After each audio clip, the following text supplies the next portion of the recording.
जब कोई जुवेनाइल या कोई अंडर एज ड्राइव करते हुए एक्सीडेंट करता है तो कानून उसको क्या सख्त नज़र से देखता है या उसके लिए नरमी लाता है? किसी भी जुवेनाइल को at the time of the offence, वो जुवेनाइल था उस वक्त, अगर उस ऑफेंस की सज़ा डेथ पेनल्टी बनती है तो उसको डेथ पेनल्टी नहीं दी जा सकती। कोई भी बच्चा जिसकी उम्र जो है 10 साल से कम है, अगर वो कोई क्रिमिनल ऑफेंस कमिट करता है उसके ऊपर कोई क्रिमिनल लायबिलिटी इम्पोज नहीं हो सकती। हमारे पास कानून में तो बहुत सारी चीज़ें लिखी भी होती हैं, बट फैसिलिटीज़ का बड़ा फुकदान होता है। तो क्या हमारे पास ऐसे रिहेबिलिटेशन सेंटर्स मौजूद हैं जो जुवेनाइल जस्टिस सिस्टम को फॉलो करते हुए ऐसे जुवेनाइल्स को वो रिहेबिलिटेट कर रहे हों और वो इफेक्टिवली कर रहे हों? एक है माइनर ऑफेंस जिसमें कैटेगराइज किए गए जिनकी सजा जो है 3 साल तक की, उसको माइनर ऑफेंस कहा गया है। मेजर ऑफेंसेस ऐसे ऑफेंसेस जिसकी सजा जो है पाकिस्तान पिनल कोड या किसी और लॉ में 3 साल से लेकर 7 साल तक है, उनको मेजर ऑफेंस कहा गया है। 7 साल से ऊपर लाइफ इम्प्रिजनमेंट या डेथ वाले जो ऑफेंसेस हैं उनको हीनियस ऑफेंस कहा गया है। मल्टीपल अक्यूज्ड हैं, कोई मेजर हैं, कोई माइनर्स हैं, तो वो साथ इकट्ठे पकड़े गए कमिटिंग ए सेम ऑफेंस, तो क्या उनका ट्रायल एक साथ चलेगा? अगर इंटरेस्ट ऑफ जस्टिस में ये है कि दोनों का केस साथ में चला जाए तो उनका केस जुवेनाइल कोर्ट में तो चल सकता है, लेकिन जुवेनाइल का जो केस है वो एडल्ट कोर्ट में नहीं चल सकता। What if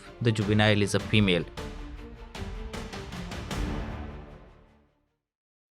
welcome back to another podcast. आपने एक मशहूर जुमला तो ज़रूर सुना होगा कि जुर्म से नफ़रत करें, मुजरिम से नहीं, क्योंकि वो जो इंसान है उसे बदल के, उसे रिहेबिलिटेट करके मुआशरे के लिए एक अच्छा इंसान बनाया जा सकता है और वो अच्छा इंसान साबित हो सकता है। जहाँ पे मुलजिम जो या मुजरिम वो कोई बच्चा हो तो चीज़ें मज़ीद केयर डिमांड करती हैं। इसलिए हमारे पास एक जुवेनाइल जस्टिस सिस्टम है और इसका अलग से एक कानून है कि अगर किसी बच्चे से, जिसे जुवेनाइल कहा जाता है, उससे अगर कोई गुनाह सरजद हो जाए, कोई जुर्म हो जाए, तो उसको किस तरह से डील करना है, उसके केसेस को किस तरह से चलाना है, because he has a life ahead. उसकी एक लाइफ अभी बाकी है, वो माशरे के लिए एक अच्छा इंसान साबित हो सकता है। सो आज जुवेनाइल जस्टिस सिस्टम को डिस्कस करने के लिए हमें इस पॉडकास्ट पे एज गेस्ट ज्वाइन किया था जनाब बैरिस्टर आशिर मसूद महर साहब ने। He is an advocate high court and visiting faculty at Ziauddin university. इसके अलावा वो पुलिस ट्रेनिंग स्कूल जो होता है वहाँ पे पुलिस को भी ट्रेन करते रहे हैं, प्रोसीजर्स पे, इन्वेस्टिगेशन के, लॉज पे। So watch this podcast till the end and I am very hopeful कि आपको कुछ ना कुछ यहाँ से सीखने को मिलेगा। तो सर, आपसे मैंने एक ऑफ कैमरा भी सवाल पूछा था, मैं अगेन ऑन कैमरा आपसे पूछना चाहूँगा कि आप बैरिस्टर हैं, आपने अपना सारे तालीम जो है वो भी आपने इंग्लैंड से हासिल की है, तो वाई पाकिस्तान? आप लोग यहाँ से इंग्लैंड की तरफ जा रहे होते हैं, आप वहाँ से तालीम करके, वहाँ से बारट लॉ करके वापस पाकिस्तान क्यों आ गए? देखिए जी, जब मैं पाकिस्तान से जा रहा था इंग्लैंड, फ़र्स्ट ऑफ़ ऑल मैंने एलएलबी भी यूके से की और बारट लॉ भी वहीं से किया है। तो जब मैं यहाँ पे एयरपोर्ट से जा रहा था तो उस वक्त ही मेरा ये इरादा था कि वापस आके यहाँ पे आके मैंने सर्व करना है, क्योंकि वहाँ पे तो ऑल्दो लाइफ़स्टाइल वगैरह बहुत अच्छी है, बट ऑब्वियसली जब आप वहाँ पे जो है तालीम वगैरह हासिल कर लेते हैं, then you have to decide your priorities. So my priorities has always been remain my people. So that is why I chose to come back to Pakistan to serve my people and to be among my people. तो एक तो वहाँ पे कहते हैं कि शायद पिपलेजेस वगैरह, पिपलेज का भी इशू होता है, पाकिस्तानी लोगों को नहीं देते, तो इस तरह का भी कोई इशू होता है वैसे इंटरनेशनल स्टूडेंट्स के लिए, not only Pakistanis but international के लिए? क्योंकि वहाँ पे देखिए लीगल सिस्टम जो है बाइफरकेटेड है। वहाँ पे एलएलबी के बाद you are not allowed to do practice. अगर वहाँ पे प्रैक्टिस करनी है, वकालत करनी है, या तो फिर आपको सॉलिसिटर बनना पड़ता है या बैरिस्टर बनना पड़ता है। तो चूँकि मैंने बारट लॉ की है तो उसके लिए क्वालिफ़िकेशन तो है मेरे पास, लेकिन अगर वहाँ पे मुझे लाइसेंस हासिल करना है तो वहाँ पे प्यूपिलेज मुझे लेना पड़ेगा। अल्दो यहाँ पे भी आपको प्रैक्टिस करने के लिए पाकिस्तान में आपको किसी सीनियर के साथ जो है प्यूपिलेज करनी पड़ती है।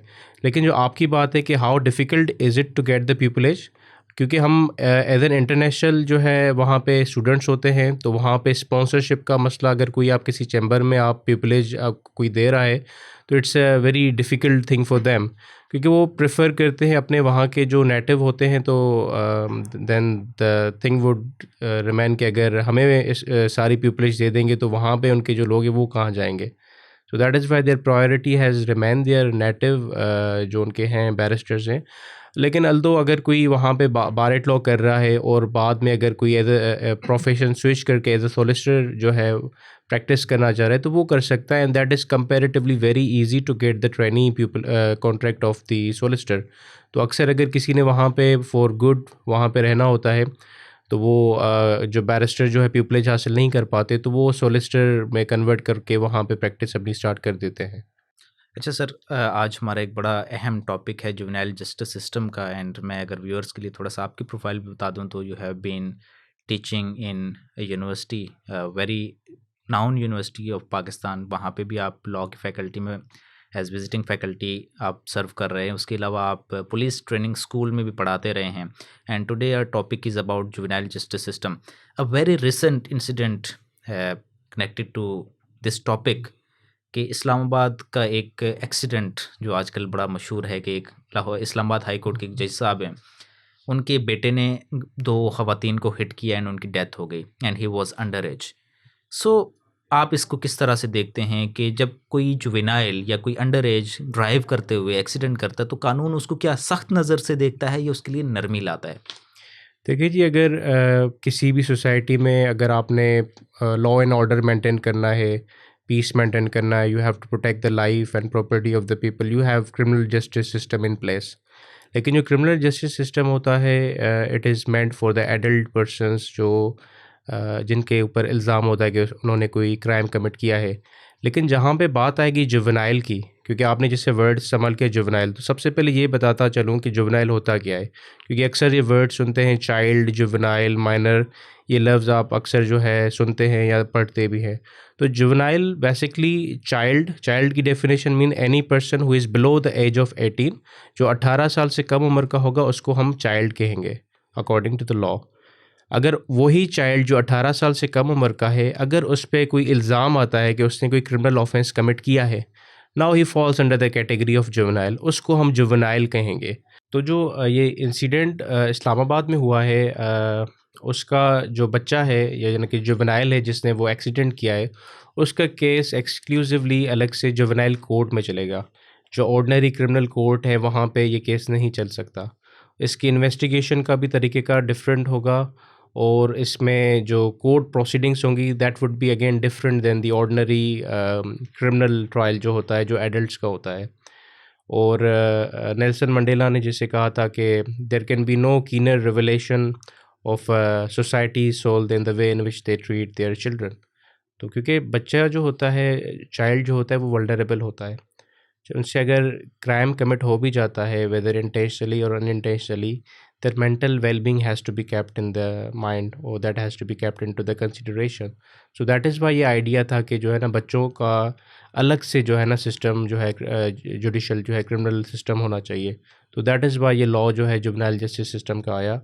पहले भी था हमारा 2002 में ऑर्डिनेंस थी जुवेनाइल की केसेस से रिलेटेड। 2018 में ये जो एक्ट है पास हुआ है। नहीं, तो मैं ये जानना बेसिकली ये चाह रहा हूँ कि जैसे हमारे पास ड्राइविंग एक्सीडेंट्स का जो लॉ है वो इतना ज़्यादा सीवियर तो ऑल्दो है, बट दियत की हद तक इस तरह से होता है।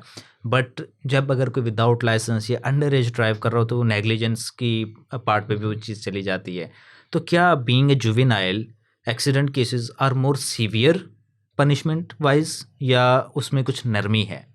देखें, irrespective of the offender whether is a juvenile और एन एडल्ट, जो हमारे पास जो कानून है, जो ड्राइविंग के थ्रू अगर किसी की डेथ हो जाती है, मज़े की बात यह है कि वो itself is a bailable offence. अगर आप किसी को ड्राइविंग के थ्रू मार देते हैं या आप किसी की डेथ वाक़ई हो जाती है, तो अगर आपके ऊपर एफआईआर हो जाएगी तो वो बेलेबल ऑफेंस कंसिडर किया जाएगा।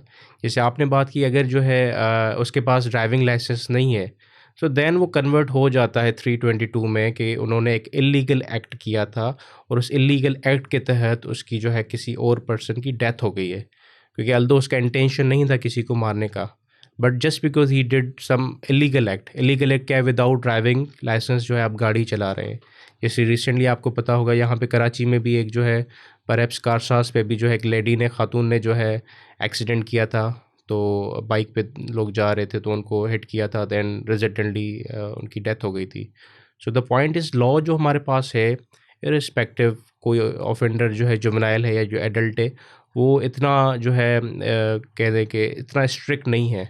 और आपके प्लेटफॉर्म के तवज्जुह से मैं ये कहना चाहूँगा, जो हमारे लॉ मेकर्स हैं वो इस लॉ के ऊपर नज़रसानी करें और उस पर अमेंडमेंट की हमें अशद ज़रूरत है, क्योंकि ये वाक़यात डेली होते जा रहे हैं। आप कराची में भी देखें, इतने एक्सीडेंट के वाक़यात हो रहे हैं और इतनी डेथ हो रही हैं। So the law needs to be reviewed and amended accordingly. Sir juvenile justice system तो है हमारे पास, हमने कुछ डिस्कस भी किया, आगे भी डिस्कस करेंगे। फॉर अ लेमैन मैं आपसे स्ट्रेट क्वेश्चन पूछना चाहूँगा कि क्या अगर कोई बच्चा कोई ऑफेंस कमिट करता है, क्या उसे सज़ा मिलेगी या नहीं मिलेगी? क्या उसके लिए कोई एग्जम्पशंस हैं, या कम सज़ा है, या जितनी एक आम आदमी को सज़ा मिलती है उतनी ही उसे भी मिलेगी? देखें, अगर जुवेनाइल कोई ऑफेंस कमिट करता है उसमें सिर्फ एक चीज़ की जो है ना प्रोहिबिशन है, दैट इज़ डेथ पेनल्टी। किसी भी जुवेनाइल को at the time of the offence, अगर उसने जब ऑफेंस कमिट किया है वो जुवेनाइल था उस वक्त, अगर उस ऑफेंस की सज़ा डेथ पेनल्टी बनती है तो उसको डेथ पेनल्टी नहीं दी जा सकती। हाँ, दूसरी जो भी पनिशमेंट है वो उसको मिल सकती है, लेकिन जब तक वो जुवेनाइल है, अंडर 18 है, उसको कोई कॉर्पोरल पनिशमेंट भी नहीं दी जा सकती, उसको हैंडकफ भी नहीं लगाया जा सकता, और उसको कोई ऐसी जो है इवन जेल में भी उसको नहीं रखा जा सकता। जुवेनाइल के लिए अलग रिहेबिलिटेशन सेंटर से जहाँ पे जुवेनाइल को रखा जा सकता है।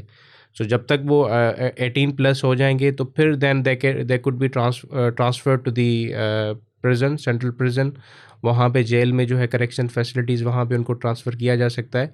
बट अगेन जो आपका सवाल था कि उनके लिए एक्सेप्शन क्या है, एक्सेप्शन सिर्फ डेथ की है। अदरवाइज़ जैसे हम आगे डिस्कशन करेंगे तो I will let you know the different जो है मोड्स हैं केस डिस्पोजल के, वो although there are different ways जिसके तहत जो है ना केस डिस्पोज ऑफ हो सकते हैं, rather than giving them any punishment. अच्छा, यहाँ पे एक हमारे पास जुवेनाइल जस्टिस की बात आप कर रहे हैं और आपने कहा कि सिर्फ डेथ सेंटेंस की एक एग्जेम्पशन है, बट एक जर्नल एक्सेप्शंस में हम चैप्टर में हम पढ़ते हैं पाकिस्तान पिनल कोड की कि up to a certain age, I think अब ये 10 साल है, पहले जो 7 साल थी, कि उस तक का बच्चा अगर कोई भी ऑफेंस कमिट करता है तो ही इज़ जनरली एग्जेम्प्टेड। तो वो क्या फिर ये कॉन्ट्रडिक्शन में है या उसका क्या स्कोप है? देखिए, वो है सेक्शन 82 है पाकिस्तान पिनल कोड। 82 पीपीसी जो है वो minimum age of criminal liability वो बताता है। उसमें पहले 7 साल होती थी, अभी 10 साल हो गई है। यानी कि कोई भी बच्चा जिसकी उम्र जो है 10 साल से कम है, अगर वो कोई क्रिमिनल ऑफेंस कमिट करता है उसके ऊपर कोई क्रिमिनल लायबिलिटी इम्पोज नहीं हो सकती। तो that is the general exception. क्योंकि देखिए, अगर आप उसका इंटेंट देखें लेजिस्लेचर का, जो बच्चा होता है 10 साल या उससे कम, उसकी इतनी जो है मेंटल जो है कैपेसिटी नहीं होती कि चीज़ों को समझ सके, और जो कर रहा है उसको पता हो उसके कॉन्सिक्वेंसेस को, जो मैं कर रहा हूँ, कि whether that is a criminal offence और नॉट। क्योंकि वो जो 10 साल का बच्चा होता है यूजुअली वो पेरेंट्स या अपनी गार्जियन के जो है उनकी कस्टडी में होता है। तो इस वजह से जो है पहले 7 साल थी, अभी 10 साल कर दी गई। और सेक्शन 83 पाकिस्तान पिनल कोड का, उसमें अगर 10 to 14 ईयर्स का अगर कोई बच्चा है और उसने जो अमल किया है उसको उसके कॉन्सिक्वेंसेस का पता नहीं था, then it is the duty of the court to determine के वेदर उसकी मेंटल जो है स्टेट क्या थी उस वक्त जिस वक्त उसने ये एक्ट किया था। अगर कोर्ट को लगता है कि इसकी ज़हनी हालत इतनी जो है नहीं थी कि उसको पता हो कि ये मैं जो काम कर रहा हूँ ये क्रिमिनल ऑफेंस हो सकता है, तो उसके ऊपर भी क्रिमिनल लायबिलिटी इम्पोज नहीं होगी। तो 14 के बाद फिर 10 to 14 यानी नहीं होगी। सो अगर हम इसको सम अप करें तो जैसे कि 10 साल से छोटा जो बच्चा है उसके लिए तो कम्प्लीटली एग्जेम्पशंस हैं, ठीक है। उसके बाद जो हमारे पास जुवेनाइल जस्टिस सिस्टम इफेक्टिवली जो हमारे पास ट्रायल उसमें आता है वो after the age of 10 year है, ऐसा ही है? बिल्कुल। एंड 10 to 14 की एज में कोर्ट डिटरमिन करेगी वेदर के मेंटल कैपेसिटी क्या है, एंड आफ्टर 14 जो है वो टेक्निकली जुवेनाइल जस्टिस सिस्टम हमारे पास इन्फोर्स होता है, ये इन ऑपरेशन आता है और वहाँ से जाके ट्रायल एंड जो ट्रायल चलते हैं उस पर ही इफेक्टिव, ऐसा ही है? बिल्कुल ऐसी है। अच्छा सर, हम डिफरेंट टर्म्स सुनते हैं, चाइल्ड, जुवेनाइल, कानून कैसे देखता है डिफरेंट टर्मिनोलॉजीज को? जैसे जुवेनाइल जस्टिस सिस्टम है बट उसमें भी चाइल्ड डिफाइंड है, पीपीसी में भी वो चाइल्ड कहते हैं, तो चाइल्ड, जुवेनाइल, ये टर्मिनोलॉजीज का क्या डिफरेंस है, इनमें क्या डिफरेंस होता है? देखिए, चाइल्ड जो है जैसे मैंने आपको बताया कि कोई भी 18 साल से कम उम्र का लड़का हो या लड़की हो उसको हम चाइल्ड कहते हैं। अच्छा, अगर कोई विक्टिम है, अगर किसी बच्चे के साथ कोई जुल्म हुआ है, उसके साथ कोई क्रिमिनल ऑफेंस कमिट हुआ है, is a victim, you will not call him as a juvenile, आप उसको चाइल्ड ही कहेंगे या विक्टिम कह सकते हैं। लेकिन जुवेनाइल का टर्म तब यूज़ होगा जब उसके ऊपर जो बच्चा है अंडर 18 है उसके ऊपर कोई इल्ज़ाम हो कि उसने कोई क्रिमिनल ऑफेंस कमिट किया है, तब उसको आप जो है लीगल टर्मिनोलॉजी में जुवेनाइल कहेंगे। अदरवाइज़ अगर एज लॉन्ग एज उसके ऊपर कोई क्रिमिनल कोई इल्ज़ाम नहीं है, ऑफेंस करने का, तो आप उसको जुवेनाइल नहीं कह सकते, उसको आप चाइल्ड कह सकते हैं। चाइल्ड। हाँ, child is a general term that is use for all the children. अगर वो बच्चा जो है इल्ज़ाम लगेगा देन जुवेनाइल। अच्छा सर, यहाँ पे एक एलिमेंट ये भी आता है कि हमने देखा एग्जेम्पशंस भी हैं बच्चों के लिए, थोड़ा सा कम टफ क्राइटेरिया भी है। तो अगर कोई दूसरा शख्स, कोई एडल्ट शख्स किसी बच्चे का इस्तेमाल करके उससे कोई ऑफेंस कमिट करा देता है, इस ऐसी सूरत में क्या फिर जो जिस शख्स ने कुछ किया करवाया है, इंस्टिगेट किया है या अबैट किया है, तो उसके लिए क्या पनिशमेंट्स होंगी, या वो भी बच्चे की एग्जेम्पशंस के आड़ में उस ऑफेंस से निकल जाएगा? नहीं, देखिए that is subject to the investigation. अगर इन्वेस्टिगेशन ऑफिसर की इन्वेस्टिगेशन ये कहती है, तफ्तीश ये कहती है कि ये बच्चा है वो खुद विक्टिम है और इससे जो काम करवाया है, मेन जो इसका हैंडलर है, कोई XYZ कोई भी बंदा है, उसने सारा करवाया है और वो रिस्पॉन्सिबल है, तो उसके ऊपर 100% जो है क्रिमिनल लायबिलिटी इम्पोज होगी और उसको अकॉर्डिंग टू द लॉ जो भी उससे क्रिमिनल ऑफेंस कमिट किया होगा उसको सज़ा मिलेगी।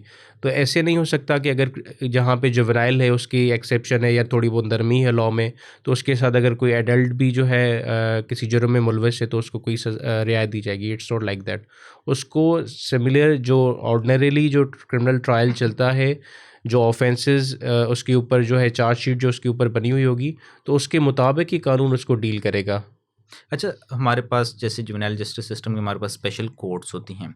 सो डू यू थिंक के वी रियली नीड, और is there a necessity need of having a separate special court rather कि जो हमारे पास ऑर्डिनरी कोर्ट्स हैं, क्या वही इस प्रोसीजर को फॉलो करते हुए केस को ट्राई नहीं कर सकते क्या? And why is there need if it is?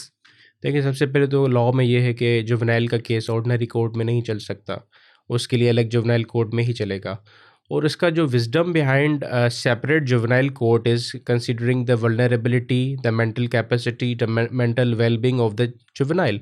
क्योंकि अगर आप जुवेनाइल को जो है जो हीनियस क्राइम में जो मुलजिम आते हैं उसके साथ आप बिठा देंगे और उसी कोर्ट में उसका मुकदमा चलेगा जहाँ पे संगीन नोयत के जुर्म, फॉर एग्जांपल कोई नारकोटिक्स जो पेडलेट्स है वो आ रहे हैं और अब बच्चे को भी आप वहीं पे बिठा रहे हैं, तो उसकी मेंटल वेलबींग पे इफ़ेक्ट होगा।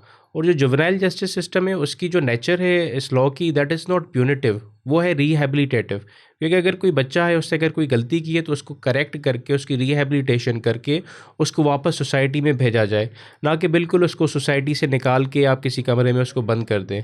तो क्योंकि देखें बच्चा खुद तो इतनी उसकी जो है मैच्योरिटी लेवल इतनी होती नहीं कि वो खुद क्राइम कमिट कर सके। मोस्ट ऑफ द केसेस में उसके पीछे उनके हैंडलर्स होते हैं जो उनसे क्राइम कमिट करवाते हैं।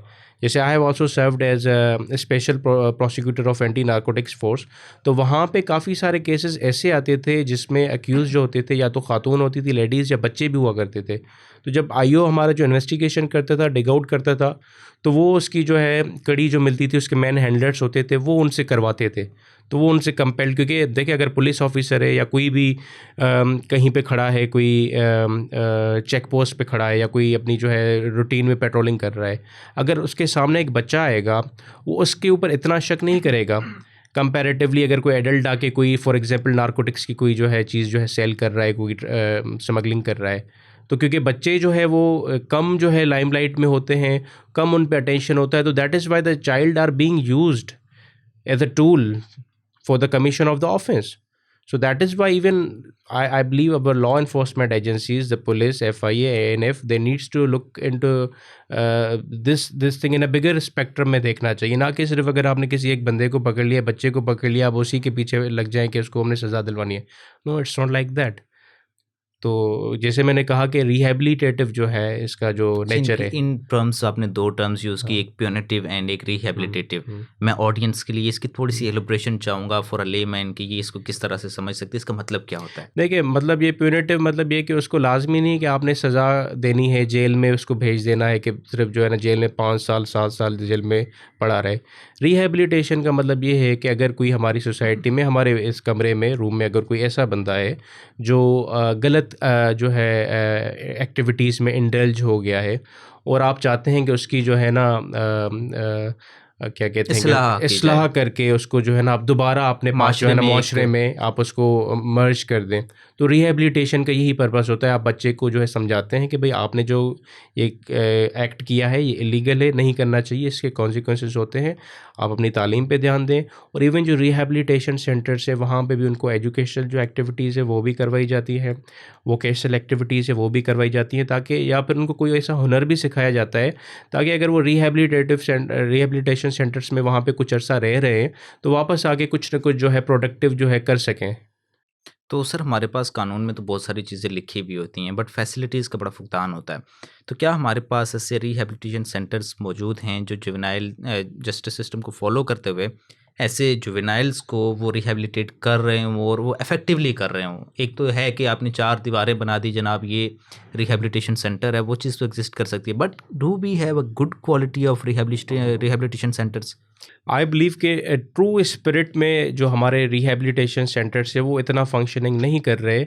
और लॉ तो हमारे पास है, एंड आई ऑफ्टन से कि we are flooded with a lot of legislation, और अच्छे अच्छे प्रोग्रेसिव हमारे पास लॉज हैं, इंटरनेशनल जो स्टैंडर्ड्स के मुताबिक जो है अलाइंड लॉज हैं।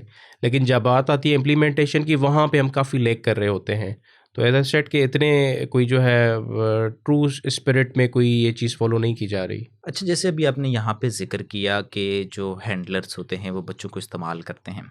सो पुलिस विजिलेंट भी होती होगी यकीनन। तो क्या पुलिस किसी जुवेनाइल को या किसी चाइल्ड को, मैं ये कहूँगा कि चलें किसी पे इल्ज़ाम लगा, कोई कोई एलिगेशन है, क्या उसे अरेस्ट किया जा सकता है? अरेस्ट करके हवालात में बंद करके जैसे हम वो फ़िज़िकल रिमांड लिया जाता है, क्या वो चीज़ें ली जाती हैं, उस तरह से ही की जाती हैं ऑर्डिनरी जैसे की जाती हैं? या उसके अरेस्ट का कोई एक स्पेसिफिक डिफरेंट प्रोसीजर है? देखिए, अरेस्ट तो पुलिस कर सकती है, लेकिन अरेस्ट करते वक्त उसको हैंडकफ नहीं लगा सकती। और अगर उसको अरेस्ट कर लिया है तो पुलिस स्टेशन में लॉकअप में अंडर नो सर्कमस्टेंसेस रख सकती है। According to the juvenile justice system act, अगर कोई जुवेनाइल अरेस्ट होता है तो ही और she has to be kept in the observation homes. अभी जैसे आपने बात कही थोड़ी देर पहले कि क्या हमारे पास वो सारी सहूलतें मौजूद है या नहीं। एंड मतलब जो है बड़े अफसोस के साथ ये कहना पड़ रहा है कि ये लॉ 2018 से हमारे पास इफ़ेक्टिव है, और अभी 2025 वो भी एंड होने वाला है, लेकिन अभी तक हमारे पास प्रॉपर कोई ऑब्जर्वेशन होम नहीं है। इवन यहाँ पे कराची में हम बैठे हैं, कराची में भी जो है एक्सक्लूसिवली कोई ऑब्जर्वेशन होम्स नहीं है। तो क्योंकि मेरा इंटरेक्शन होता है पुलिस से, तो व्हेन आई आस्क्ड देम कि भाई how you will handle the cases of the juveniles, तो उन्होंने अल्दो जो वुमेन पुलिस स्टेशन है वहाँ पे उनको एज अ ऑब्जर्वेशन होम का दर्जा दे के वहाँ पे रख रहे हैं। चले वो भी फिर भी कुछ न कुछ बेटर है।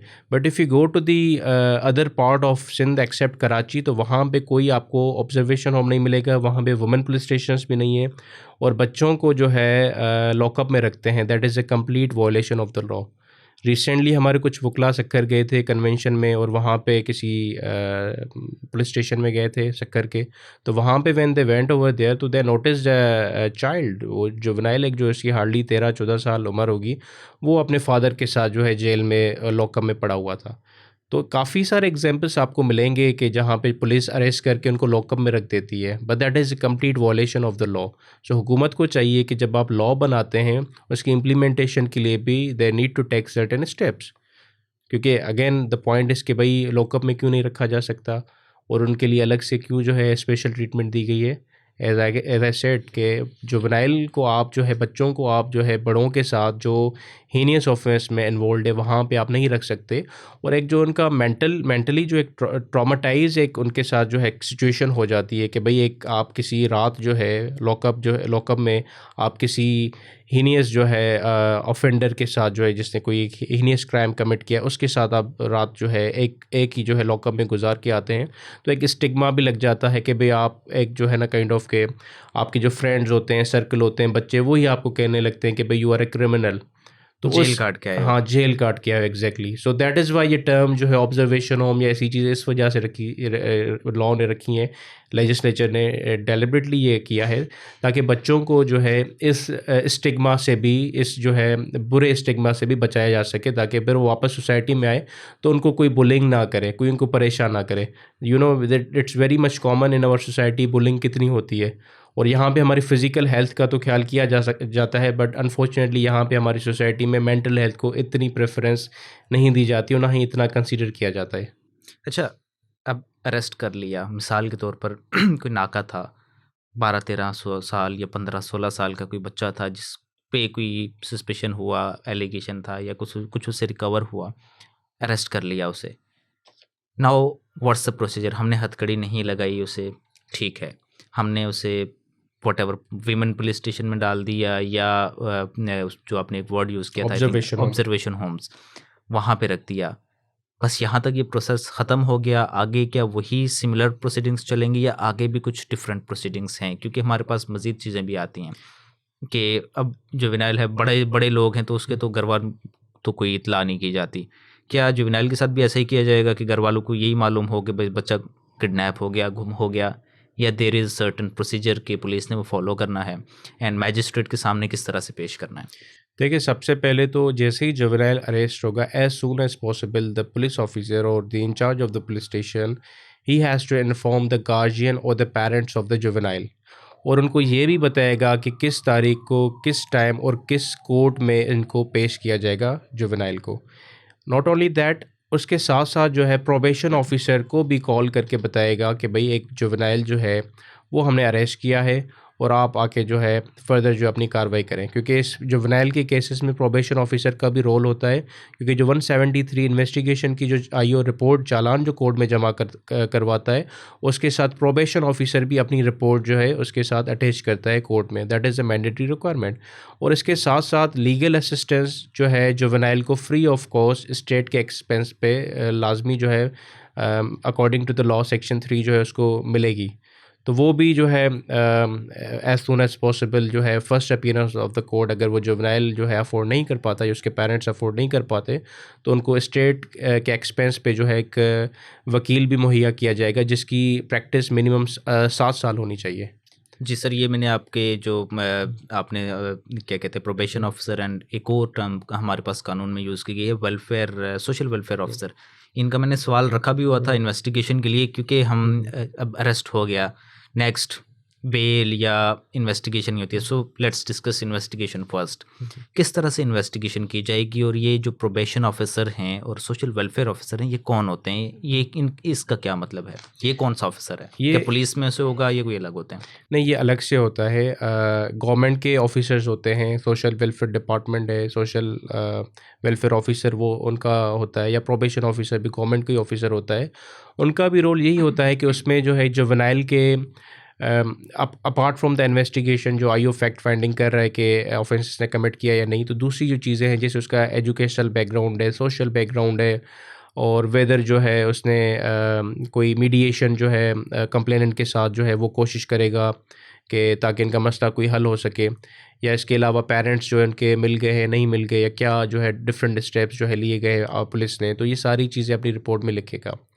इसके अलावा जब रिमांड के लिए पेश किया जाता है मैजिस्ट्रेट के सामने, उस वक्त भी मैजिस्ट्रेट ने भी ये चीज़ जो है देखनी होती है कि वेदर जो बच्चा उसके सामने पेश हुआ है वेदर वाकई वो जुवेनाइल है या नहीं, जुवेनाइल व्हेन आई से जुवेनाइल आई मीन अंडर 18 है या नहीं।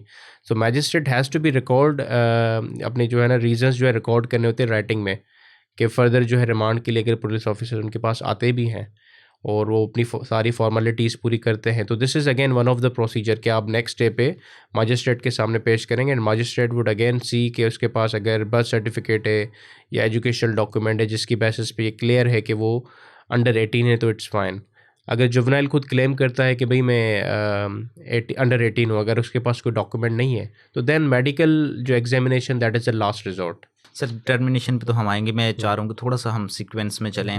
अभी हम जो है वो इन्वेस्टिगेशन तक यहाँ पे महदूद होते हैं, समझने के लिए for audience and for ourselves as well. जो अरेस्ट हो गया, इन्वेस्टिगेशन की भी बारी है, इन्वेस्टिगेशन भी होनी है। इंटरोगेशन अगर मैं वर्ड यूज़ करूँ तो शायद वो ज़्यादा अप्रोप्रिएट होगा, बिकॉज इन्वेस्टिगेशन तो बेल के बाद भी होती है एंड वो चलती रहती है, रिपोर्ट्स आती हैं। इंटरोगेशन की बात हो रही है यहाँ पे। अभी तक जो हम अज्यूम कर रहे हैं वो एज अ मेल जुवेनाइल को अज्यूम करके हम उसके अरेस्ट की भी डिस्कस कर रहे हैं सारी चीज़। What if the juvenile is a female? क्या उसे अरेस्ट का कोई डिफरेंट ही प्रोसीजर है within juvenile justice system भी, या वो नॉर्मली ऑर्डिनरली जैसे हमने डिस्कस किया वही प्रोसीजर्स उसके लिए भी फॉलो होंगे? देखिए, सबसे पहले तो ये कि इन्वेस्टिगेशन जो ऑफिसर जो है कौन होगा जुवेनाइल के केसेस में, मिनिमम जो इसकी जो रैंक होनी चाहिए sub inspector, but under the supervision of SP या एसडीपीओ वो इन्वेस्टिगेशन कर सकते हैं। अगर फीमेल जुवेनाइल है तो उनके लिए फ़ीमेल ऑफिसर होगी, फीमेल सब इंस्पेक्टर जो इन्वेस्टिगेशन पूरी जो है करेगी। और जब हम मतलब इर्रिस्पेक्टिव बेल हुई या नहीं हुई तो ये एक तासुर जाता है कि शायद इन्वेस्टिगेशन के वक्त उसको लॉकअप में जो है रखेंगे, या इन्वेस्टिगेशन या इंटरोगेशन करते हैं तो अक्सर लोग का तासुर ये जाता है शायद उसको कोई इंटरोगेशन में कोई पनिशमेंट देते हैं किसी लोग को। तो ये बात मैं क्लियर करता चलूँ कि इन्वेस्टिगेशन और इंटरोगेशन डजेंट मीन कि आप किसी को कोई फिज़िकल टॉर्चर कर सकते हैं, जुवेनाइल हो या एडल्ट हो। लेकिन जुवेनाइल की इन्वेस्टिगेशन कहाँ पे होगी, कहाँ पे इंटरोगेशन होगी, दैट इज़ द क्वेश्चन। तो जैसे मैंने आपको बताया कि उनको ऑब्जर्वेशन होम में रखा जाएगा। अगर मजिस्ट्रेट आपको रिमांड भी देता है, फिजिकल कस्टडी भी देता है, तो आप उसको पुलिस के थाने में ले जाके वहाँ पे लॉकअप में नहीं रखेंगे, फिर भी आप उसको ऑब्जर्वेशन होम लेके जाएंगे, वहाँ पे उनको रखेंगे और वहाँ पे आप अपनी तफ्तीश करेंगे। अगर आपने कोई इंटरोगेशन करनी है, कोई सवालात करने हैं, तो आप वहीं पे आप उनसे करेंगे। सो सर, जैसे आपने ये ऑफिसर्स के नाम लिए, सोशल वेलफेयर ऑफिसर हो गए या प्रोबेशन ऑफिसर हो गए, क्या इनका जो ड्यूरिंग द इन्वेस्टिगेशन या इंटरोगेशन प्रेजेंस इनकी ज़रूरी है, या इनका क्या रोल होगा विद इन इंटरोगेशन या इन्वेस्टिगेशन? देखिए, प्राइमरी जो रोल है प्रोबेशन ऑफिसर या सोशल वेलफेयर ऑफिसर की हम बात कर रहे हैं, उन्होंने इस केस में जुवेनाइल के केसेस में एक रिपोर्ट है जिसको हम कहते हैं सोशल इन्वेस्टिगेशन रिपोर्ट, तो वो भी कोर्ट में जो है पेश करनी होती है, और आईओ को यानी कि इन्वेस्टिगेशन जो ऑफिसर होता है पुलिस को, उसको असिस्ट करना होता है। सो ऑब्वियसली जब इंटरोगेशन कर रहा होगा तो not necessarily he needs to be there physically, but during the pendency of the investigation he has to be present with the IO to assist him time by time. जब उसको ज़रूरत है तो he needs to be present. अच्छा, एक यहाँ पे खासकर हमारी सोसाइटी में बहुत कॉमन चीज़ है कि हम एज को मैनिपुलेट करते हैं अपने डॉक्यूमेंट्स में भी। इवन जैसे कि कुछ लोग अगर साल 2 साल उनकी एज ज़्यादा होती है या कम लिखवा ली होती है, और सम केसेस मैंने बहुत सारे केसेस ऐसे भी देखे हैं कि कम एज है बट लोगों ने डॉक्यूमेंट्स बनवाने के लिए या X Y Z any reason 2-4 साल बढ़ा के एज लिखी हुई है। When there is a dispute on the age of juvenile और एन एक्यूज्ड, में इसको टर्म यूज़ करूँगा because he could be juvenile, he couldn't be, तो यहाँ पे क्या प्रोसीजर है, किस तरह से एज को डिटरमिन किया जाएगा once there is a dispute? देखें, एज डिटर्मिनेशन कब होगी, दो सिचुएशन है। एक तो जब फिज़िकली जो जुवेनाइल है, he appears to be a juvenile, बच्चा दिख रहा है मतलब due to his physical appearance, या फिर वो खुद आगे क्लेम कर रहा हो कि मैं जुवेनाइल हूँ, यानी कि मेरी उम्र 18 साल से कम है। तो दोनों सूरत हाल में अभी जो है मैंडेटरी रिक्वायरमेंट है इन्वेस्टिगेशन ऑफिसर की या पुलिस स्टेशन का जो इंचार्ज है उसने एज डिटरमाइन करनी है। Now the things come how the age has to be determined. सबसे पहले बर्थ सर्टिफिकेट, क्योंकि आपको पता है बर्थ सर्टिफिकेट जो है रजिस्टर्ड एक डॉक्यूमेंट होता है, सरकारी इदारे से आपको मिलता है, यूनियन काउंसिल से या फिर नादरा में आपकी जो है रजिस्ट्रेशन होती है, तो that means that becomes a public document. एक सरकारी आपको जो है ना इदारे से आपको एक डॉक्यूमेंट मिल रहा है। तो अगर वो मौजूद नहीं है तो देन आप एजुकेशनल डॉक्यूमेंट्स दिखा सकते हैं। स्कूल में आप की एडमिशन अगर हुई है तो वो आप सर्टिफिकेट दिखा सकते हैं स्कूल का कि उसमें आपकी क्या एज है। अगर वो भी नहीं है then any other pertinent document, जो लॉ कहता है पर्टिनेंट डॉक्यूमेंट, कोई ऐसा डॉक्यूमेंट जिसमें आपकी एज जो है मेंशन हो। अभी सवाल ये आता है मैनिपुलेशन की बात आती है कि जो है ना, अगर आपने भी यकीनन हाँ में ये चीज़, हाँ I am very much sure कि आपने भी अपनी लाइफ में कोई ना कोई ऐसा शख्स ज़रूर देखा होगा कि जिसने डॉक्यूमेंट्स में ही हाँ कुछ ना कुछ गड़बड़ की हो। मैनिपुलेशन सबसे पहले लॉ ये कहता है कि देखिए presumption of truth is attach with the documents. अगर जो सरकारी डॉक्यूमेंट है उसके साथ प्रिजम्पशन ऑफ ट्रूथ अटैच्ड है, सो मीनिंग देयर बाय कि अगर उसने जो है इवन अगर मैनिपुलेशन भी की है लेकिन उसका जो है चैलेंज अभी तक किसी ने नहीं किया, तो वो यही कंसीडर किया जाएगा कि इसका ये बर्थ सर्टिफिकेट सही है। हाँ, अगर कोई अपोजिट कोई साइड है वो कहता है कि भाई इसका जो है ये फोर्ज्ड डॉक्यूमेंट है, then the IO can check from the NADRA, और जो कंसर्न जो यूनियन काउंसिल होगी वहाँ पे वो लेटर लिख सकता है कि भाई हमारे पास डॉक्यूमेंट आया है, ये फोर्ज्ड है या वाकई ये जो है इसमें एज यही जो है लिखी हुई, यही इसके वाकई आपके रिकॉर्ड में भी ये है, तो वो तो वेरीफाई हो सकता है। लेकिन हाँ, ये चीज़ करना कि इससे जो ईयर लिखा है, ईयर ऑफ बर्थ, वो सही नहीं है, ये तो जो है 2001 में पैदा हुआ था, ये 2000 जो है फॉर एग्जांपल जो है 3 या 4 में पैदा नहीं हुआ है, तो वो जो है आपको कैंसिलेशन के लिए obviously then you have to go into the litigation कि उसको आप कैंसिल करवाएं। जब तक जो है आपने कोई उसके अगेंस्ट कोई लिटिगेशन कोई चैलेंज नहीं किया, प्रिज्यूम यही किया जाएगा कि ये डॉक्यूमेंट सही है। नहीं तो मेडिकल बोर्ड्स वगैरह का कॉन्सेप्ट कोई नहीं है कि मेडिकल बोर्ड आप तश्कील दे? बिकॉज मैं बड़ी एक एग्जांपल देता हूँ, एक बंदा है, दाढ़ी मूछ है उसकी, और वो कहता है नहीं मैं 16 साल का हूँ या 15 साल का हूँ या 14 साल का हूँ, और डॉक्यूमेंट वो पेश कर रहा है जिसमें शायद उसने 2-4 साल अपनी एज कम करवाई हुई है। ईजी है वो, कोई ऐसा हमारे पास फुल प्रूफ सिस्टम नहीं है कि ये काम हो नहीं सकता, एंड होता है जनरली। नज़र आ रहा है कि he is not a juvenile but he is claiming to be a juvenile to get the benefits. तो उस सूरत में क्या कोई मेडिकल बोर्ड तश्कील नहीं दिया जाएगा? देखिए, मेडिकल जो लॉ में जो जुवेनाइल जस्टिस सिस्टम एक्ट में जो डिटर्मिनेशन ऑफ एज के बारे में मेंशन किया गया है, उसमें मेडिकल का examination that is a last resort but in the situation when you do not have any document, क्योंकि डॉक्यूमेंट की जो है प्राइमरी जो वेटेज है वो है डॉक्यूमेंट है आपकी। अगर आपके पास बर्थ सर्टिफिकेट है that is the most authentic document you have. Medical में भी देखें एक्यूरेट आपको जो है ना पता नहीं चल सकता कि आप एग्जैक्टली कितने साल, कितने महीने, कितने दिन या कितने जो है सेकंड के जो है ना आप हुए हैं। उसमें भी आपको टेंटेटिवली बताते हैं कि भाई आपकी उम्र जो है 16 से 17 या लाइकवाइज जो है 17 से 18 या 18 से 19 हो सकती है according to your physique. But we have to follow the law as a legal practitioner, as a lawyer. जो हमें लॉ कहता है हम उसको फॉलो करने के पाबंद हैं। तो अल्दो प्रैक्टिकली आपकी बात बिल्कुल ठीक है कि मैनिपुलेशन होती है, लेकिन जब तक उसको कोई चैलेंज नहीं करता तब तक जो है प्रिज्यूम यही किया जाएगा कि इसकी वाकई उम्र जो है इतनी है। अच्छा सर, अब जुवेनाइल के जो केसेस हैं, अब हमने इन्वेस्टिगेशन भी डिस्कस कर ली, अरेस्ट भी हो गया, नाउ कम्स बेल।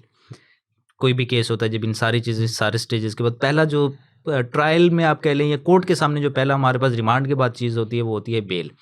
सो किस लॉ के तहत हम जुवेनाइल जस्टिस, जुवेनाइल के बेल फाइल करेंगे? क्या वो वही 496, 497, 498 होगी, या जो जुवेनाइल एक्ट की अपनी सेक्शंस है, आई थिंक सेक्शन 6 है, उसके तहत हम बेल फाइल करेंगे? और क्या डिफरेंस होगा इन दोनों में? क्या वो same procedures, exactly law same apply होगा, या is there a difference? There is a little bit difference in the bail, although bail is defined in Section 6 of Juvenile Justice System Act. उसमें ये है कि कैटेगरीज ऑफ ऑफेंस में पहले आपको बताऊं जो जुवेनाइल जस्टिस सिस्टम है। एक है माइनर ऑफेंस जिसमें कैटेगराइज किए गए हैं, जिनकी सज़ा जो है 3 साल तक के, उसको माइनर ऑफेंस कहा गया है। मेजर ऑफेंसेस ऐसे ऑफेंसेस जिसकी सज़ा जो है पाकिस्तान पिनल कोड या किसी और लॉ में 3 साल से लेकर 7 साल तक है, उनको मेजर ऑफेंस कहा गया है। 7 साल से ऊपर लाइफ इम्प्रिजनमेंट या डेथ वाले जो ऑफेंसेस हैं उनको हीनियस ऑफेंस कहा गया है। तो अगर कोई जुवेनाइल है, अगर उसने उसके ऊपर कोई एफआईआर हुई है और उसके ऊपर ये सेक्शन कोई ऐसा लगा है, कोई ऑफेंस ऐसा अलेज किया गया है जिसकी सज़ा मैक्सिमम 7 ईयर्स तक है, यानी कि माइनर ऑफेंसेस हो या मेजर हो, हीनियस को छोड़, हाँ, हीनियस को छोड़ के ये कंसीडर किया जाएगा कि as if he has committed a bailable offence. वैसे अगर ऑर्डिनरीली कोई एडल्ट अगर कोई वो ऑफेंस के ज़मरे में आता है तो उसको नॉन बेलेबल कंसीडर किया जाएगा, लेकिन चूंकि वो जुवेनाइल है और माइनर या मेजर ऑफेंस में से कोई एक ऑफेंस जो है उसके ऊपर जो है अलेज किया गया है तो उसको बेलेबल ऑफेंस ट्रीट किया जाएगा। तो बेलेबल ऑफेंस 496 में उसको बेल दी जा सकती है। अभी सवाल ये आता है कि अगर जो है क्या बेलेबल ऑफेंस में भी उसकी बेल विथहेल्ड की जा सकती है या नहीं। तो सेक्शन 6 में ये है कि अगर कोर्ट को ये लगता है कि अगर इसको बेल दे दी गई, ये दोबारा जो है क्रिमिनल्स के साथ एसोसिएट हो जाएगा या इसकी अपनी जो है ज़िंदगी ख़तरे में पड़ सकती है, वो तब हो सकता है अगर उसके फॉर एग्जांपल गार्जियंस वगैरह अभी तक ट्रेस आउट नहीं हुए हो, तो इन सूरत हाल में उसकी बेल जो है विथहेल्ड कर सकता है। बट अगेन अगर बेल उसकी रद्द होगी तो दैट डजंट मीन कि उसको लॉकअप में रखा जाएगा, उसको या तो ऑब्जर्वेशन होम या रिहेबिलिटेशन जो है सेंटर्स में रखा जाएगा या किसी सुटेबल पर्सन को दिया जाएगा, but under the supervision of probation officer, जब तक कि उसकी कोई गार्जियन वगैरह मिल जाए। गार्जियन अगर मिल जाते हैं then the custody could be handed over to the guardian और पेरेंट्स। अभी बात हम करते हैं कि भाई अगर जो है मेजर या माइनर ऑफेंस ना हो, हीनियस ऑफेंस, उसके लिए लॉ क्या कहता है बेल, रिगार्डिंग द बेल। तो उसमें यह है कि अगर किसी जुवेनाइल की उम्र 16 साल से एक्सीड करती है और कोर्ट को लगता है कि there are reasonable grounds to believe that the juvenile has committed such offence, तो ऐसी सूरत हाल में उसकी बेल जो है वो रद्द हो सकती है। अदरवाइज़ जो है the law is very much flexible in terms of bail for a juvenile, और इतनी स्ट्रिक्ट जो है, इतना स्ट्रिक्ट नहीं है लॉ। और जुवेनाइल के केसेस जो है 6 मंथ्स में डिस्पोज ऑफ होने हैं। अगर जुवेनाइल का case for example if is above 16 और हीनियस क्राइम का उसके ऊपर एलिगेशन है कि इससे हीनियस क्राइम किया है, लेकिन 6 महीने तक भी अगर कोई ट्रायल कंक्लूड नहीं होता तो वो स्टैट्यूटरी टाइम पीरियड के भी ग्राउंड लेके वो बेल अप्लाई कर सकता है और उसको उस ग्राउंड पे बेल मिल सकती है। Even for heinous offence. Yes. अच्छा, क्वेश्चन अगेन वहाँ पे मैंने उस पार्ट ऑफ क्वेश्चन मेरा था और मैं अभी दोबारा उसको थोड़ा सा एलिब्रेट करके पूछ लेता हूँ। लाइक एक ऑफेंस किसी ने नॉर्मल ले मैन जो ऑर्डिनरी पर्सन है उसने कमिट किया, I will go to court under section इधर 496, 497 और 498 whatever the circumstances are. जहाँ पे जुवेनाइल कोर्ट की बात है, जुवेनाइल जस्टिस की बात है, जुवेनाइल यहाँ पे है इन्वॉल्व, तो क्या मैं वही 496 की एप्लीकेशन ऑफ सीआरपीसी दायर करूंगा, 497 की, 498 की दायर करूंगा, या सेक्शन 6 की एप्लीकेशन दायर करूंगा टू द जुवेनाइल कोर्ट? देखिए, if it is a post arrest bail 497 applicable होता है सीआरपीसी का, but that has to be read with, यानी कि सेक्शन आप 6 को ही इन्वोक करेंगे but read with section 497 Y, because उसमें जो है पोस्ट अरेस्ट बेल है। अगर प्री अरेस्ट बेल है तो then you invoke 6 along with section 498, क्योंकि देखिए अगर सिर्फ आप 498 की बेल फाइल करते हैं 497 को, इट वुड बी प्रिज्यूम कि आप सिर्फ जो है ऑर्डिनरीली जो है सीआरपीसी के तहत आपने बेल फाइल की है और आप उसी तरह जो है ना आपको ट्रीट किया जाएगा रिगार्डिंग द बेल एप्लीकेशन।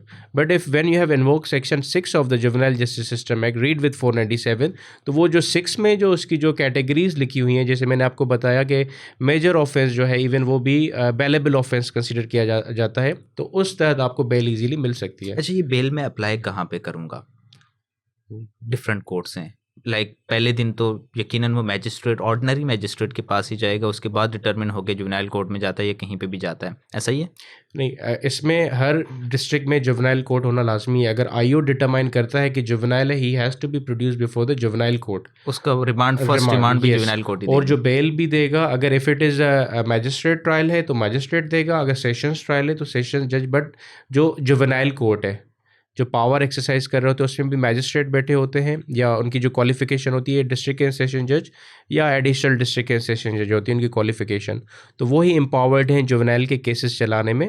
अगर ट्रायल कोर्ट आपको पता है 497 में आप बेल फाइल करते हैं ट्रायल कोर्ट में, तो आपकी जो भी ट्रायल कोर्ट होगी आप वहाँ पे आप जाके बेल फाइल कर सकते हैं। अगर वो प्री अरेस्ट बेल है तो फिर आप डिस्ट्रिक्ट एंड सेशंस जज के पास, बट अगेन आप हेडिंग में जुवेनाइल कोर्ट को आप मेंशन करेंगे। ऑर्डिनरी कोर्ट्स के पास पावर नहीं है बेल देने के। अच्छा, यहाँ पे सर अब हम नेक्स्ट चीज़ ट्रायल की तरफ आने से पहले दो चीज़ें हैं हमारे पास, एक जुवेनाइल कोर्ट्स हैं और एक जुवेनाइल आई थिंक कमेटीज़ उनको कहा जाता है, juvenile justice committee. Yes, juvenile justice committee. ये दोनों क्या चीज़ें हैं, इनमें क्या डिफरेंस है, कमेटीज़ की क्या फंक्शन है, एंड कोर्ट की तो ऑब्वियसली हमें पता ही है, कुछ आप बताएंगे भी, बट कमेटी का क्या फंक्शन है? देखिए, जो जुवेनाइल जस्टिस कमेटी है ये section 10 of the juvenile justice system act में हर डिस्ट्रिक्ट में होनी चाहिए। उसमें एक मैजिस्ट्रेट होता है जो हेड करता है कमेटी को, उसके साथ डिस्ट्रिक्ट पब्लिक प्रोसिक्यूटर, उसके साथ एक बार का मेंबर और उसके साथ एक सोशल वेलफेयर ऑफिसर। ये चारों जो है जुवेनाइल जस्टिस कमेटी को लीड करते हैं। अभी डिफरेंस क्या है जुवेनाइल कोर्ट में और जुवेनाइल जस्टिस कमेटी में? एक अलग सी जो है ना इन्होंने एक कॉन्सेप्ट दिया है जुवेनाइल जस्टिस सिस्टम एक्ट में, जो है सेक्शन 9 में डाइवर्जन का अक्सर आप लफ्ज़ सुनते हैं, रोड पे आप देखते हैं डाइवर्जन मतलब मुतबादिल रास्ता इख्तियार करें। तो इसमें भी सेम जो है यही है कि अगर जुवेनाइल का केस है और जुवेनाइल के ऊपर इल्ज़ाम है कि उसने अगर कोई माइनर ऑफेंस किया है या फिर मेजर ऑफेंस, लेकिन जुवेनाइल की उम्र 16 साल तक होनी चाहिए, उनके लिए एलिजिबिलिटी बन गई कि भाई अब इसके लिए अलग रास्ता इख्तियार किया जा सकता है, रादर कि उसको पूरा ट्रायल जो है आप उसमें जुवेनाइल कोर्ट में ले जाएं और ट्रायल पूरा प्रोसेस जो है ना उसको गो थ्रू करवाएं। ये अलग रास्ता क्या ये अलग रास्ता अल्टरनेट जो है ना है? प्रोसेस क्या अलग रास्ता कहाँ लेके जाता है? अच्छा, अभी अलग रास्ता ये है कि आप उसको कोर्ट से बिल्कुल हटा के, आप जुवेनाइल कोर्ट से हटा के आप जुवेनाइल जस्टिस कमेटी की तरफ भेज देते हैं केस। अभी केस कौन भेज सकता है, किस स्टेज पे भेज सकता है? The cases of the juvenile can be referred to the juvenile justice committee at any stage. अगर इन्वेस्टिगेशन चल रही है, अभी इन्वेस्टिगेशन कंप्लीट नहीं हुई, आईओ को लगता है कि भाई इसका जो ऑफेंस इतना कोई सीरियस नेचर का नहीं है, छोटा मोटा ऑफेंस इसने कमिट किया है और इसको एज भी या तो 16 साल से कम है मेजर ऑफेंस के सूरत हाल में, या फिर इरिस्पेक्टिव ऑफ द एज अगर उसने माइनर ऑफेंस किया है, तो आईओ जो है रेफ़र कर सकता है केस जुवेनाइल जस्टिस कमेटी को। और उसमें कोर्ट में जाके अपनी रिपोर्ट दे देगा कि भाई मैंने केस रेफ़र कर दिया है। लेकिन अगर आईओ ने इन्वेस्टिगेशन अपनी कंप्लीट कर दी है और उसने अभी तक जो है जुवेनाइल जस्टिस कमेटी को नहीं भेजा, अभी बारी आती है कोर्ट की, जुवेनाइल कोर्ट की। तो जुवेनाइल कोर्ट भी केस को रेफ़र कर सकती है अगर प्रोसिक्यूटर और जुवेनाइल कोर्ट, जो प्रोसिक्यूशन और जुवेनाइल कोर्ट समझती है कि केस इसका रेफ़र होना चाहिए। तो उसमें क्या होगा, मोड ऑफ जो डाइवर्जन प्रोसेस में क्या होता है, जुवेनाइल जस्टिस कमेटी में केस भेजने से पहले सबसे पहले कंसेंट लिया जाता है जुवेनाइल का या उसके गार्जियन का कि भाई आपको केस उधर भेजें। अगर वो कहते हैं ठीक है तो केस वहाँ चला जाता है, 1 महीने के अंदर डिस्पोज ऑफ होना होता है। और जुवेनाइल जस्टिस कमेटी क्या करेगी, देखेगी फॉर एग्जांपल अगर किसी ने कोई जो है ना किसी की प्रॉपर्टी जो है ना वो स्टोलन की है, तो वो प्रॉपर्टी अगर वापस करवा के जो विक्टिम है या कंप्लेनेंट है वो एग्री हो जाता है कि भाई ठीक है मुझे प्रॉपर्टी जो है वापस कर दो और मुझे आगे मुकदमा नहीं चलाना, तो केस वहीं पे ख़त्म हो जाएगा, ट्रायल वगैरह किसी चीज़ की ज़रूरत है ही नहीं।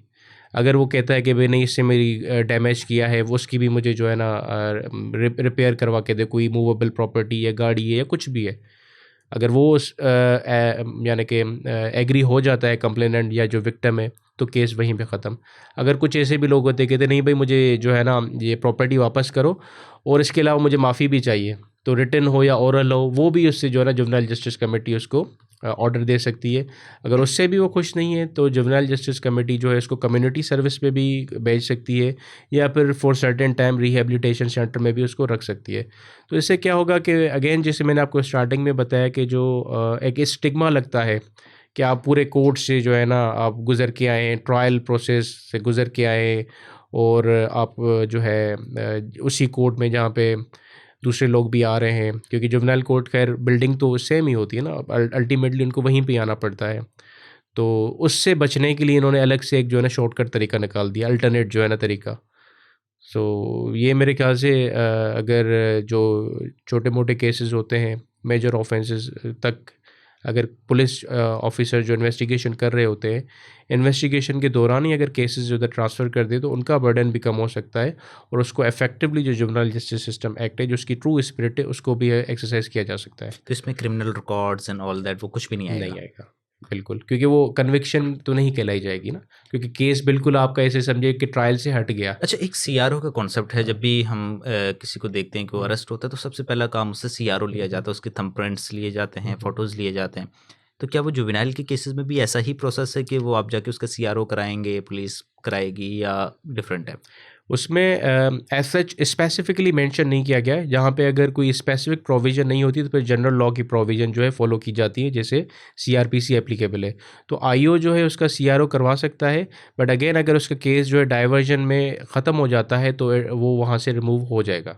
जब कमिटीज़ के बाद नाउ फाइनली हमारे पास है कोर्ट, द अल्टरनेटिव या the ultimate forum, juvenile court. Juvenile court का प्रोसेस क्या होगा? वो कौन से प्रोसीजर्स को फॉलो करेगी? ऑर्डिनरी प्रोसीजर्स ही फॉलो होंगे या जुवेनाइल के केसेस में कुछ प्रोसीजरल वाइज भी ट्रायल डिफरेंट है? जुवेनाइल के केसेस में प्रोसीजर भी डिफरेंट है than the ordinary criminal courts.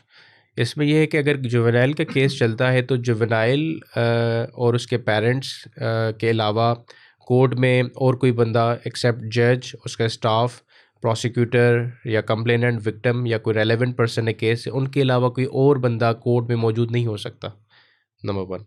Secondly, juvenile की जो आइडेंटिटी है वो भी कोई डिस्क्लोज़ नहीं कर सकता, ना कोई प्रिंट कर सकता है ना पब्लिश कर सकता है, दैट इज़ अगेन प्रोहिबिटेड।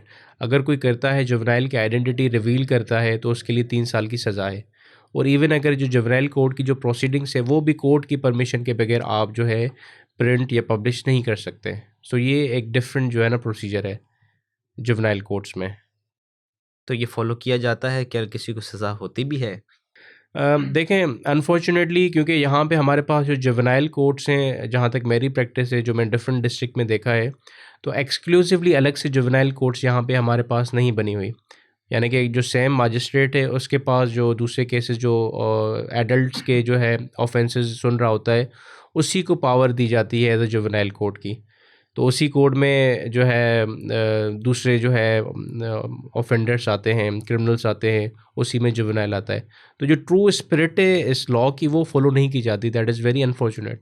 क्योंकि होना तो ये चाहिए आइडियली कि बिल्कुल अलग से एक जो है कोर्ट हो जिसमें सिर्फ जुवेनाइल के केसेस हो, उसमें कोई और क्रिमिनल केस ना हो। या टू द चले एक्सटेंड ये कह दे कि कोई चले भाई आप जो है कोई और नेचर के केसेस हो जो जिसमें कोई क्रिमिनल कोई एलिमेंट ना हो, फैमिली केसेस हो गए, आप फैमिली किसी जज को आपने जो है जुरिस्डिक्शन दे दी तो वहाँ पे तो इतना मतलब फिर भी ठीक है, मतलब जुवेनाइल की मेंटल वेलबींग के लिए इट इज़ एक्सेप्टेबल कि आप वहाँ पे जा रहा है। बट ड्यू टू रिसोर्सेज अगर आप एक्सक्लूसिव भी नहीं कर सकते तो मेरे ख्याल में ये है कि फैमिली अच्छा, लेकिन सर कोर्ट में यहाँ होना पे चाहिए। हमारे पास एक कॉन्सेप्ट बड़ा लॉन्ग एजेस बिफोर जो हमारे पास notion of open public hearing है कि इंसाफ होना चाहिए तो सबके सामने होना चाहिए, क्योंकि बंद कमरे में इंसाफ शायद ना हो रहा हो, शायद किसी पार्टी को फेवर दिया जा रहा हो, किसी के अगेंस्ट हो रहा हो। तो आपको नहीं लगता कि ये इन कैमरा प्रोसीडिंग्स जो हम जुवेनाइल जस्टिस सिस्टम में या ओवरऑल इन कैमरा प्रोसीडिंग्स हम देखते हैं, ये इस नोशन के ही अगेंस्ट हैं पब्लिक हियरिंग के, पब्लिक जैसे कि पूरी ओपन कोर्ट का एक कॉन्सेप्ट है हमारे पास कि court should be open, accessible for all, और इंसाफ जो है वो सबके सामने होना चाहिए। Considering the vulnerability of the juvenile और उसका आप कंसिडर करें उसका फ्यूचर जो आगे का जितना भी उसकी जो है एजुकेशन आगे रहती है, प्रोफेशन में किसी में जाएगा, अगर आप उसको पब्लिकली जो है उसके ट्रायल को चलाते हैं या नशर करते हैं ओपनली, तो उसकी जो है एक तो जो एक रिहेबिलिटेटिव जो इसकी अप्रोच इस एक्ट की वो इसमें माइनस हो जाती है, क्योंकि फिर वही जो है ना उसको क्रिमिनल कहा जाएगा कि भाई एक पूरे प्रोसेस से गुजरा है, क्रिमिनल्स पूरी दुनिया ने देख लिया कि इसका ट्रायल चला था irrespectively outcome of the case. लेकिन चूँकि आप उसको बताते हैं कि भाई see still you have nothing has been lost, आपका केस जो है इन कैमरा चला है, किसी और को पता नहीं चला, आपसे गलती हो गई है, आप इसको सुधारें, आइंदा इस चीज़ नहीं करना, तो वो एक रिहेबिलिटेटिव जो अप्रोच है, जो पर्पज़ है वो सर्व होता है। उससे जो है ओपन अगर आप करेंगे तो उससे वो जो मेन पर्पस है उस एक्ट का या जो लेजिस्लेशन का वो सर्व नहीं होगा।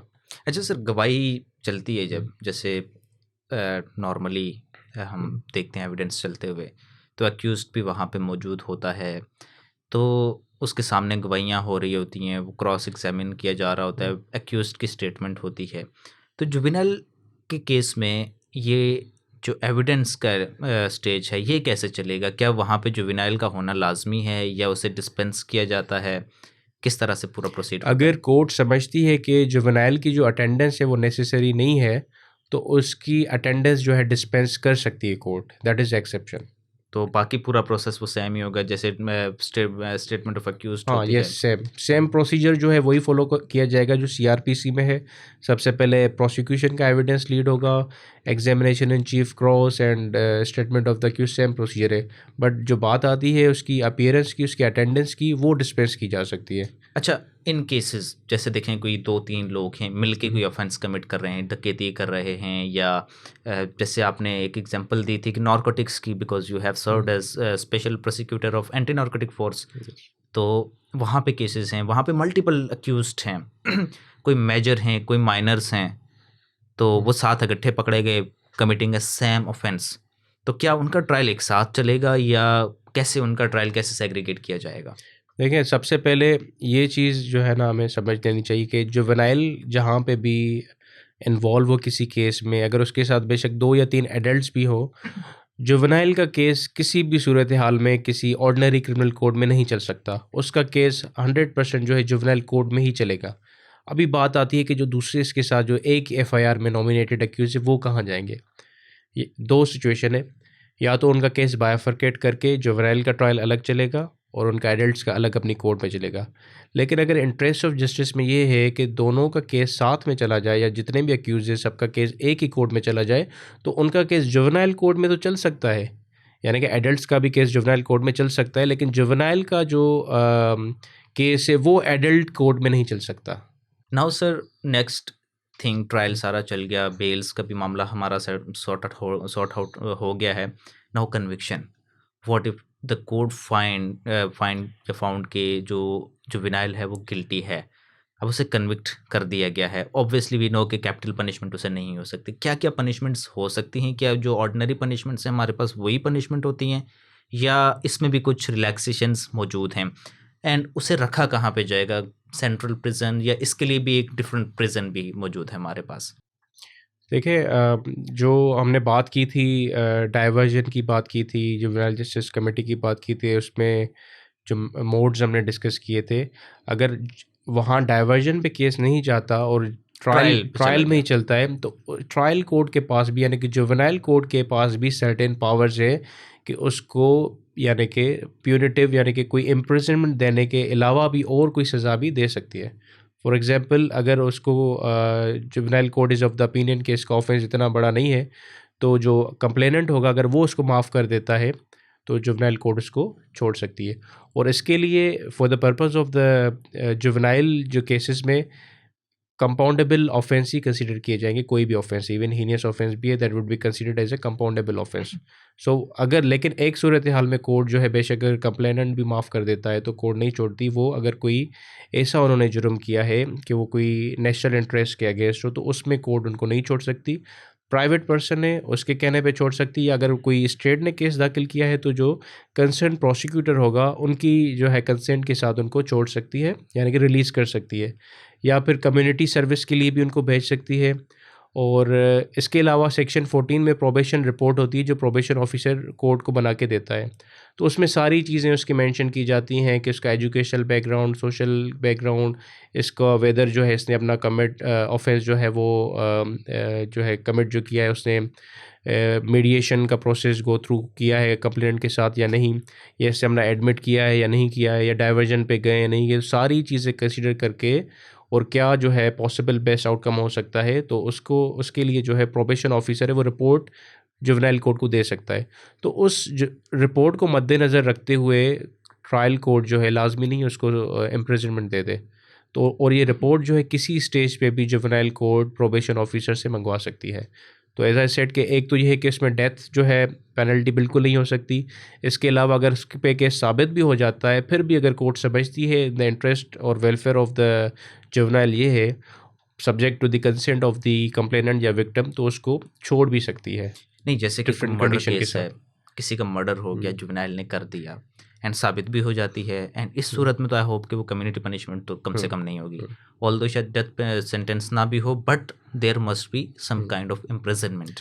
यस, ठीक है, तो इस सूरत में क्या वो थोड़ा सा लीनियंट अप्रोच रखी जाएगी, या ऑर्डिनरी जिस तरह जितना क्वांटम ऑफ सेंटेंस दी जाती है उतनी ही हो जाएगी except death sentence? Number 1। Number 2, उसको कौन से जेल में रखा जाएगा? बिकॉज अब पनिशमेंट हो गई, सारी चीज़ हो गई, ऑल डन, अब वो एक परमानेंट जगह पे रखना है, तो क्या वो नॉर्मल ऑर्डिनरी प्रिजन में रखा जाएगा, या उसके लिए भी कोई डिफरेंट प्रिजन्स हैं जुवेनाइल के लिए? देखिए सबसे पहला जो आपका सवाल है, तो चूँकि हीनियस अगर ऑफेंस उसने कमिट किया है अगर साबित भी हो गया है तो ऐसे ऑफेंस पे तो नहीं छोड़ा जा सकता। अगर कोई ऐसा माइनर ऑफेंस किया है, minor mean in the sense के जो है लेस जो है सीरियस है मर्डर से, तो उस पे जो है अदर मोड्स जो है वो ट्रायल कोर्ट जो एक्सरसाइज कर सकती है। रखा कहाँ जाएगा? जब तक 18 अंडर 18 है तब तक जो है रिहैबिलिटेशन सेंटर में ही रखा जाएगा, बेशक जो है उसकी उम्र कितनी भी हो। अगर 18 प्लस हो जाते हैं फिर उनको एडल्ट जो ऑर्डिनरी जो प्रिजन्स होते हैं वहाँ पे उनको रखा जा सकता है, और जब तक वो जुवेनाइल होंगे उनको हथकड़ी भी नहीं लगाई जा सकती, कोई कॉर्पोरल पनिशमेंट भी नहीं दी जा सकती। और अगर हाँ, लेकिन एक सिचुएशन है, अगर जुवेनाइल 16 प्लस है और उसने कोई सीरियस ऑफेंस कमिट किया है, हीनियस ऑफेंस कमिट किया है, उसको सज़ा भी हो गई है, तो 24 आवर्स के लिए उसको हथकड़ी लगाई जा सकती है, लेकिन 24 आवर्स के बाद दोबारा उसको रिलीज़ किया जाएगा। एंड सॉलिटरी कन्फाइनमेंट्स हो सकती जी, हैं, रिग्रेस इम्प्रिजनमेंट रिग्रेस होगी या सिंपल होगी? For juvenile yes, for juvenile, juvenile any person who has been convicted, जब ऐसे ऑफेंस के लिए जो उसने बीइंग ए जुवेनाइल किया था। As long as he is juvenile उसके लिए रिग्रेस नहीं हो सकती। रिहेबिलिटेशन सेंटर में देखिए वही बात है कि वहाँ पे उनको जो है नहीं, आफ्टर दैट अगर वो प्रिजन में भी शिफ्ट हो जाते हाँ। हैं तो will that be consider as rigorous imprisonment और a simple sir imprisonment? That is subject to the order of the जज, वो depending on the outcome of the judgement है उसमें जज क्या मेंशन करता है। तो ईदर वे, क्योंकि वंस ही बिकम्स एडल्ट तो उसको तो कोई भी सज़ा दी जा सकती है एक्सेप्ट डेथ, तो वो depending on the nature of the case तो फिर ही वो होगा। एनी रिफॉर्म्स आप जुवेनाइल जस्टिस सिस्टम में जो देखना चाहें? रिफ़ॉर्म तो ऑलरेडी मैंने कहा कि इतने अच्छा हमारे पास लॉ है, लेकिन इम्प्लीमेंटेशन की ज़रूरत है। रिहैबिलिटेशन जो सेंटर्स है उनको जो है प्रॉपर्ली फंक्शन किया जाना चाहिए, और उसके अलावा जो ऑब्जर्वेशन होम्स है वो हर डिस्ट्रिक्ट में होने चाहिए। थोड़ी पुलिस को भी थोड़ा सेंसिटाइज़ किया जाना चाहिए कि अगर इन जब वो बच्चों के केसेस डील करते हैं तो वो थोड़ा डिफरेंट अप्रोच लें, लॉकअप में ना रखें। और अब we have very excellent law, but उसको इम्प्लीमेंट करने की ज़रूरत है मेरे ख्याल में। अच्छा सर, आपकी मैं थोड़ी सी पर्सनल जर्नी भी जानना चाहूँगा कि आपने लीगल प्रोफेशन को कैसे चूज़ किया, एंड आपकी स्कूलिंग कहाँ से है? कुछ तो आपने बताया कि इंग्लैंड से एलएलबी, एंड भारत लॉ भी आपने हम्म, किया हुआ है, तो how was the experience doing Bharat law?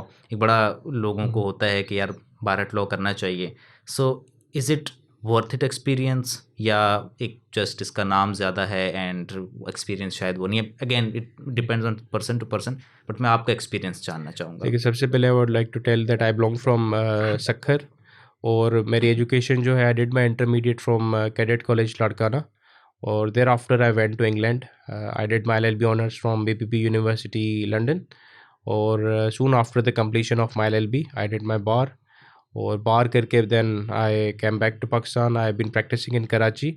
तो ऑब्वियसली वहाँ पे यहाँ पाकिस्तान से कंपेयर किया जाए तो इट्स ऑब्वियसली चीज़ें डिफरेंट है इन टर्म्स ऑफ एजुकेशन।